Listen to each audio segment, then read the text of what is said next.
Earlier this week, we took you behind the scenes of the incredible effort to count hundreds of thousands of ballots in D.C. But only 3 votes, not yet cast, are going to help determine the presidency. Now, we're talking, of course, about the Electoral College. New at 11, ABC 7's Heather Graff introduces us to the women who will submit D.C.'s official vote for president.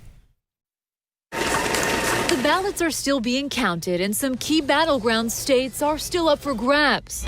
But in the district, we know D.C.'s electoral votes are going to former Vice President Joe Biden. Every state has a certain number of electors. The district has 3. And now we're learning more about the 3 voters who've been picked to serve as electors here. This is the 100th year anniversary of women receiving the right to vote here in the U.S. Wouldn't it be special if all of our electors were women? So the D.C. Democratic Party decided to do just that. It's totally exciting. It's totally exciting. Barbara Helmick was chosen because she spent decades advocating for D.C. statehood. I'm honored to be part of such a critical part of our nation's democracy. And since this election is happening in the midst of the coronavirus pandemic, party leaders also wanted to honor frontline workers with their elector selection. Well, I'm a cashier. And I've done everything from bookkeeping to in-store recruiting to person in charge. Jacqueline Echavarria works at Safeway, and Meedie Bardonille